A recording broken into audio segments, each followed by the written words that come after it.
Hi everyone, we have a 2007 Toyota Camry 2.4 liter in for service.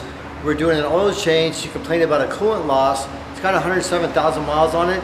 So I'm changing the PCV valve, the PCV valve hose, and the radiator cap. Also the oil fill cap has been leaking. And I'll show you how we do this.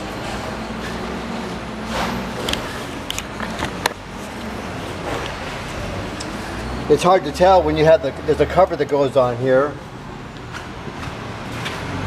This cover here, and what I noticed every time I changed the oil, there was, oil coming down here, and it's getting worse all the time. So if you look at this, the lip here, it's very flat, that edge. So that edge right there is very flat. Here's the new one from Toyota. See how it has a hump? That's the rubber O-ring, so it can adjust down. This one's been turned down, up and down so many times, it's just flattened out.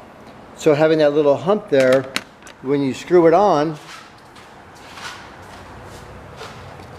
you'll feel that it makes a much better seal. You can feel it sealing down. So that takes care of that.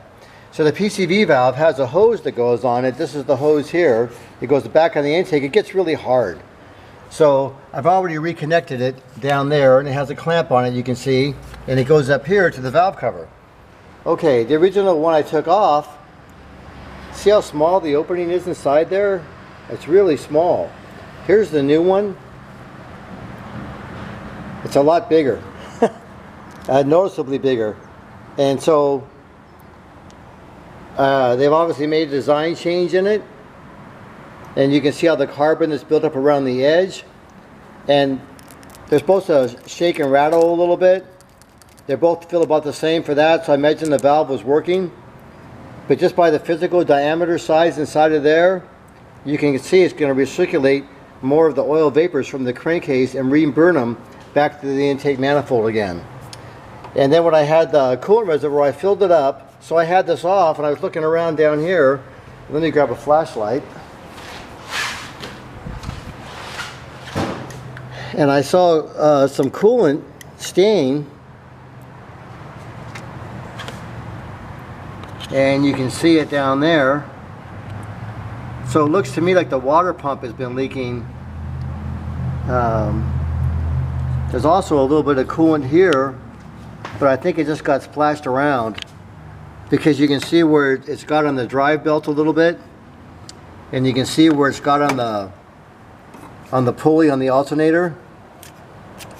So it's definitely coming from below, slinging it around. And the water pump is right there.